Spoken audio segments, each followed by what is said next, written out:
சுகத்தை விட சிறந்த துவா உலகத்தில் எதுவும் இல்லை. பெருமானார் சொல்லுகிறார்கள், யா அல்லாஹ் எனக்கு சுகத்தை ஆரோக்கியத்தை கொடு என்று கேட்கிற துவாதான் துவாவிலேயே சிறந்த துவா. நபியுனா மூசா அலைஹிஸ்ஸலாம் அல்லாஹ்விடத்திலே ஒரு நாள் கேட்கிறார்கள், யா அல்லாஹ் உன்னிடத்திலே இன்றைக்கு ஒரு வில்லங்கமான கேள்வி கேட்கிறேன், நீ கோபிக்க கூடாது.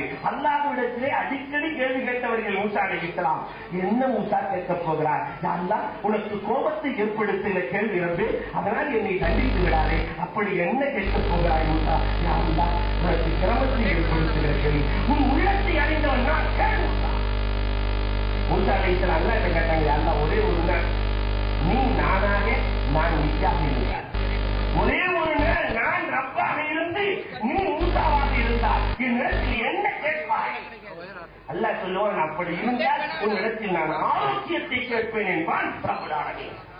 வாக்களில் சிறந்தது ஆரோக்கியம், இதை கேட்க வேண்டும் என்கிறார்கள். அஃதலுல் ஸுஹூர் புறவரம் சிறந்தது, புறவரத்தில் சிறந்தது ரிக்ருல் மௌத் மரணத்தை நினைத்து வாழ்வது பெருமானார் சொல்லியிருக்கிறார்கள். அடுத்தும் பேசுகிறார்கள், நேரங்கள் எல்லாம் சிறந்தது, நேரத்தில் சிறந்தது தௌஃபுல் லைலில் ஆகிர் சஹரினுடைய நேரம், தஹஜ்ஜுடைய நேரம் நேரத்தில் சிறந்தது என்கிறார்கள். அஃதலு ஸதகா தான தர்மம் சிறந்தது, தானத்தில் சிறந்த தானம் கண் தானம் என்கிறார்கள். ஆனால் கண்மணி நாயகம் ஸல்லல்லாஹு அலைஹி வஸல்லம் சொன்னார்கள், தானத்தில் சிறந்த தானம் அன்து அல்லிமர் ரஜுல் ரஜுலா, ஒரு மனிதன் இன்னொரு மனிதனுக்கு கல்வியை கொடுக்கிற தானம் இருக்கிறது, இதுதான் தானத்திலேயே சிறந்தது என்கிறார்கள். அஃதலுல் இயாதா நோய் விசாரிப்பது சிறந்தது, நோய் விசாரிப்பதில் சிறந்தது சூரத்துல் கியாமா எங்கள் மரி, நோயாளியை பார்த்து உடன் விசாரித்து விட்டு திரும்ப வேண்டும். அஃதலுல் இபாதா வணக்க வழிபாடுகள் சிறந்தது, அதிலேயே மிக சிறந்தது திலாவத்துல் குர்ஆன் குர்ஆனை ஓதுவது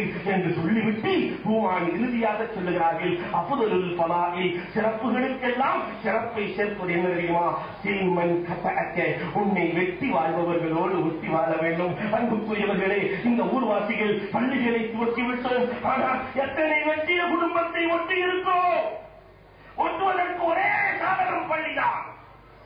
வெட்டிய குடும்பங்கள் ஒட்டினார் உலகத்தில் ஒருவரும் நம்மை அசைக்க முடியாது. சில்மன் கதஅக வஅஃபு அம்மன் வலக், உனக்கு அநீதி அளித்தவர்களை நீ மன்னித்து விடு. வஹ்சின் இலா மன் அஸா இலைக், உனக்கு தீங்களித்தவருக்கு நீ உபகாரம் செய்யுங்கள். இந்த பண்பாடுகளை மட்டும் மனதிலே நிறுத்தி வாழ்க்கையில் கொண்டு வந்தால் இந்த பள்ளியினுடைய நிர்மாணத்திற்கு சரியான பொருத்தமாக இருக்கும் என்று கூறி வாய்ப்புக்கு நன்றி கூறி விடைபெறுகிறேன். வாஹு தாவா அல்ஹம்துலில்லாஹ்.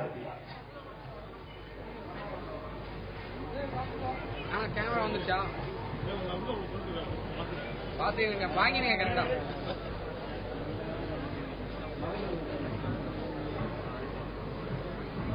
இந்த அல்லாஹ்வுடைய இல்லத்தினுடைய சிறப்பு விழா நிகழ்ச்சி முடிவடையக்கூடிய தருவாயில் இருக்கின்றது. இறுதியாக இந்த குத்துபா பள்ளிவாசனுடைய நிர்வாக தலைவர் ஹாஜி ஜனாப் ஏ முஹம்மது முஹையீன் அவர்களை நன்றி உரை செய்யுமாறு அன்போடு அழைக்கிறேன்.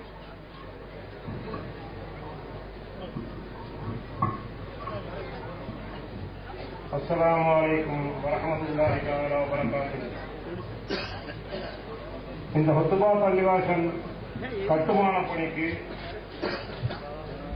பெரிதும் உதவி புரிந்த பண உதவி, பொருள் உதவி, நகைகள் மற்றும் சிமெண்ட், இன்னும் வெயில் சொல்ல முடியாத நிறைய பொருள்கள் தந்துள்ளவர்களுக்கும் முதலில் இந்த ஹுத்பா பள்ளிவாசல் நிர்மாண கமிட்டி, நிர்வாக கமிட்டியின் சார்பாக மனப்பூர்வமான நன்றியை தெரிவித்துக் கொள்கிறோம். மேலும் ஏழ்மையான பொருளுதவிகளுடைய துபாய் இஸ்லாமிய நலசங்கம், இஸ்லாமிய பேரவை, சவுதி இஸ்லாமிய நலசங்கம், குவைத் முத்துப்பேட்டை இஸ்லாமிய சங்கம், சிங்கப்பூர், மலேசியா மற்றும் பல இடங்களில் உள்ள நமது ஊர் நண்பர்களும் வெளியூர் நண்பர்களும், குறிப்பாக பரங்கிப்பேட்டையைச் சேர்ந்த ஜலீல் அண்ணன் அவர்களுக்கும் வெளியூர் நண்பர்களுக்கும் நிதி வழங்கிய எல்லோருக்கும், மலர் குழுவினருக்கும் மிக சிரமப்பட்டு தயாரித்திருக்கிறார்கள். அவர்களை குறிப்பிட்டு சொல்ல வேண்டும். அவர்களுக்கு தெரியும். இரவு உணவு வழங்கியவர்கள், பகல் உணவு வழங்க இருக்கும் கொய்யா குடும்பத்தார்கள், பொருள் வழங்கியவர்கள்,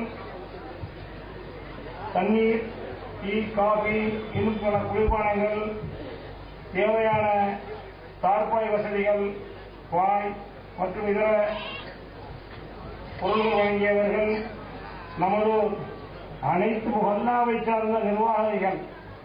பிறகு பொருளாதார பற்றாக்குறை வந்து நாம் கூட்டம் போட்டபோது எல்லோருமே அதன் செலவை பகிர்ந்து கொள்ளலாம், ஒன்றும் நீங்கள் கவலைப்பட வேண்டாம் என்று கூறிய ஆர்வத்தோடு நமது இளைஞர்களும் வாலிபர்களும் இதனை ஒரு பெரிய வைபவமாக நடத்தி காட்டிவிடுவோம், நீங்கள் கவலைப்பட வேண்டாம் என்று சொன்ன அத்தனை நல்ல உள்ளங்களுக்கும் நமது வாலிபர்களுக்கும் இந்த நிகழ்விலே சிறப்புரையாற்றிய முகமது யூசுப் ரசாதி ஹசரத் அவர்களுக்கும், முகமது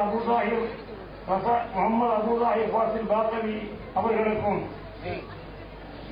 தலைமையேற்று நடத்தி தந்த அனைவர்களுக்கும், இன்னும் சில பெயர்கள் விடுபட்டிருக்கலாம், அவர்களையும் அதை இணைத்துக் கொள்ளுங்கள். ஜும்மாவுடைய நேரம் இருக்கும்போதுதான் இதனோடு முடித்துக் கொள்ள எண்ணுகிறோம்.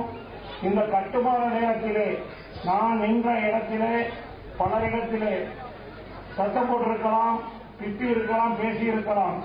நீங்கள் அல்லாஹ்வின் பொறுத்தால் உங்களிடத்திலே எந்த நிபந்தனையுமற்ற மன்னிப்பு கேட்டுக் கொள்வதோடு இந்த மனோராவை முழுமையாக கட்டிக் கொடுத்த எம்ஏ யாக்கூப் நானா அவர்களுக்கு மேலும் மேலும் பெரும் தொண்டுகளும் பல எதிர்பார்ப்புகளும் இந்த ஊரில் இருந்தாலும் மேலும் செய்து தரக்கூடிய வாய்ப்பு அல்லாஹ் தஆலா அவர்களுக்கு வழங்க வேண்டும் என்று கோரி விடுபட்டவர்கள் வருந்த வேண்டாம். எல்லோரிடத்திலும் நான் நிபந்தனையற்ற மன்னிப்பு கேட்டிருக்கிறேன். ஏனென்றால் சைட்ல வேலை பார்க்கும்போது நிறைய பேர் நான் பேசியிருப்பேன், திட்டிருப்பேன். அல்லாஹ்வுக்காக மனம் பொறுத்துக் கொள்ளுங்கள். இந்த இறை இல்லத்திலே கேட்கப்படும் அத்தனை துஆக்களையும் அல்லாஹ் நம் அனைவர்களுக்கும் ஈரளவுக்கும் வெற்றி அளிக்கும் விதமாக ஆட்சி தந்ததுருவாக. ஆகிர தஅவானா அனில் ஹம்துலில்லாஹி ரப்பில் ஆலமீன்.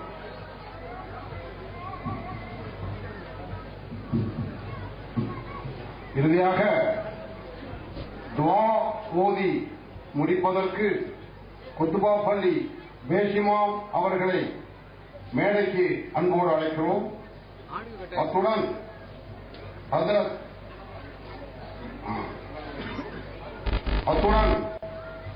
KM முகமது யூசுப் ரஷாதி அவர்களுக்கு இந்த நினைவு பரிசை அளிக்குமாறு எம்ஏ யாக்கூப் நானா அவர்களை கேட்டுக் கொள்கிறேன்.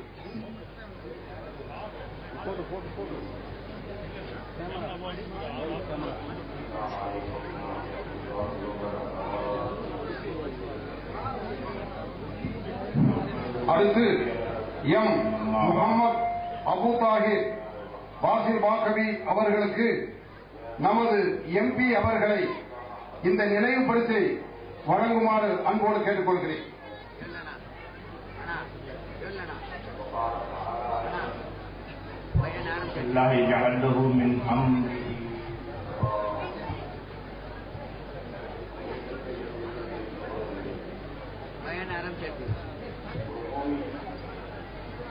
இதோடு இந்த விழா நிறைவடைகிறது. சுப்ஹானக்கல்லாஹும்ம வபிஹம்திக அஷ்ஹது அல்லா இலாஹ இல்லா அன்த அஸ்தக்ஃபிருக வ அத்தூபு இலைக். அனைவரும் ஜுமாவில் அமைதியோடு கலந்து கொள்ளுமாறு உங்களை எல்லோரையும் அன்போடு கேட்டுக்கொள்கிறேன்.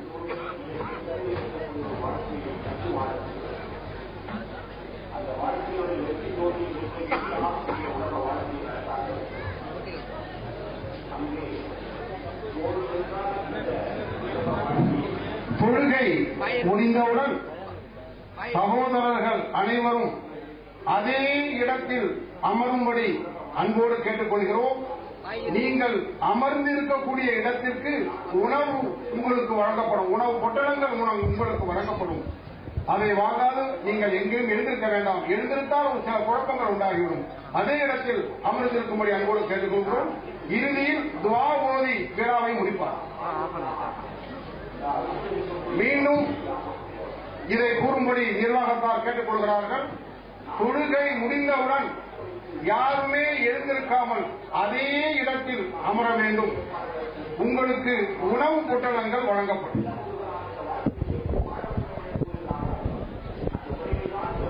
அமைத்துக் கொண்டு போவார்கள் மூமின்கள். அதையும் நபியுடைய வழிமுறை பிரகாரம், நம்முடைய விருப்ப பிரகாரம் அல்ல.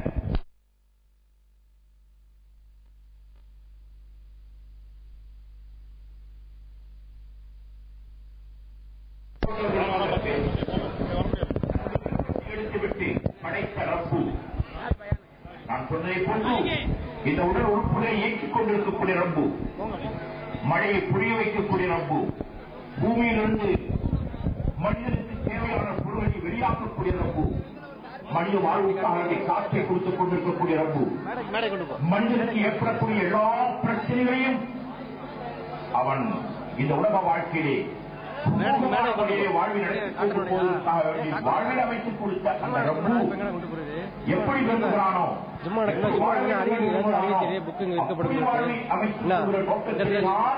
களிமா சொன்னவருடைய வாழ்க்கை இருக்க வேண்டும். அதில் முதல் விஷயம் என்ன? இறையச்சம், இறை பயம், அல்லாஹ்வுடைய பயம் உள்ளத்தில் பயன்படுத்திக் கொண்டே இருக்க வேண்டும். அல்லாஹ்வுடைய பயம், தக்வாவை பற்றி தெளிவாக குர்ஆனில் பல்வேறு இடங்களில் சொல்லப்பட்டது. இந்த ஃபத்வா உரையிலும் கூட ஒரு பருது சீக்கும் தக்குவல்லாஹ் என்றுதான் தொடங்குவார் அவர். ஹம்து ஸலவாத்துக்கு பிறகு தக்வாவை பற்றி தொடங்க வேண்டும், இறையச்சம் உள்ளவராக வாழ வேண்டும். உமரே ஃபாரூக் ரலியல்லாஹு தஆலா அவர்கள் உபய் இப்னு கஅப் ரலியல்லாஹு தஆலா இடத்திலே கேட்டார்கள், இறையச்சம் என்றால் என்ன என்று கேட்டார்கள். உமரும் இல்முள்ளவர்கள் தான், அறிவுள்ளவர்கள் தான். உபய் இப்னு கஅபும் அறிவுள்ளவர்கள் தான். அறிவாளிகளை சந்திக்கிறது வந்து ஆகிரத்துடைய வெற்றிக்குரிய விஷயங்களை அடிக்கடி பரிமாற வேண்டும். உலக விஷயங்களை தான் பரிமாறுகிற பழக்கமாக என்று இறை சமுதாயத்தில் இருக்கு. ஆகிரத்துடைய விஷயம் என்ன என்று பரிமாறக்கூடிய தன்மையை யாருக்கெல்லாம் அறிந்திருக்கிறதோ, யாருக்கெல்லாம் மூளை இயங்கிக் கொண்டிருக்கிறதோ அவர்கள் மறுமையுடைய விஷயங்களை பரிமாறிக்கொண்டே இருக்க வேண்டும். உமர் அவர்கள் கேட்கிறார், உங்களுடைய சிறப்பு என்ன? 25 ஆயிரத்துக்கு மேல் அவருடைய விருப்பத்திற்கு இறைவனை இறக்கி வைத்தான். அப்படிப்பட்ட உமர் உபய் இப்னு கஅப் அவர்களிடத்தில் கேட்கிறார்கள், இறையச்சம் என்றால் என்ன உபய் என்று கேட்கிறார்கள். அப்பொழுது உபய் இப்னு கஅப் சுருக்கமாக சொல்கிறார், உமர், நீ ஒரு சிறிய பாதையில் நடந்து செல்வாயா, நடந்திருக்கிறாயா என்று கேட்டார்கள். நடந்திருக்கிறாயா? ஆம், நடந்திருக்கிறேன். எப்படி நடப்பாய் என்று கேட்டார்கள் உபய் இப்னு கஅப் உமரை அவர்களை பார்த்து. உமர் சொன்னார்கள், சிறிய பாதை, ஒத்தடி பாதை என்று நம்முடைய பாக்கியரை சொல்வோமே, அந்த பாதையில் நடக்கின்ற பொழுது மெதுவாக நடப்பேன். என்னுடைய உடல் பலம் இருக்கிறது, எனக்கு எல்லாம் பலம் இருக்கிறது, எனக்கு அறிவு இருக்கிற அடிப்படையில் நடக்க மாட்டேன். குனிந்து கொண்டு மெதுவாக நடப்பேன். அத்துடனே என்னுடைய ஆடைகள் அங்கும் இங்கும் ஏதாவது காற்றிலே பறந்து அங்கே சிக்கி இருக்கக்கூடிய முள்களிலே அது சிக்கிக் கொள்ளக்கூடாது என்பதற்காக வேண்டி ஆடைகளை சுருட்டிக் கொண்டு நடப்பேன் உமர் அவர்கள் சொல்கிறார்கள். அப்பொழுதுதான் உபய் இப்னு கஅப் அவர்கள் சொன்னார்கள், தக்வா, இதான் இறையச்சம். விலகிக் கொள் உமர், இந்த முழு உலகமும் ஒத்தடைப்பாதை. மறுமையோடு ஒப்பிடுகின்ற பொழுது இந்த ஆதம் அலைஹிஸ்ஸலாத்து வஸ்ஸலாமுடைய காலத்திலிருந்து யுக முடிவு காலம் வரையிலும் இந்த உலகத்துடைய 7 வானம் 7 பூமி இதற்கு இடையே இருக்கக்கூடிய அத்தனையும் ஒத்தடைப்பாதை. இந்த உலகத்திற்குரிய அத்தனையும் முள்ளுகள் இருக்கக்கூடியது, மனிதனின் ஈமானை பறிக்கக்கூடியது, மனிதனின் கண்ணை கெடுக்கக்கூடியது, மனிதன் நாவை கெடுக்கக்கூடியது, உடல் உறுப்புகளை கெடுக்கக்கூடியது. ஆகவே இந்த முள்ளு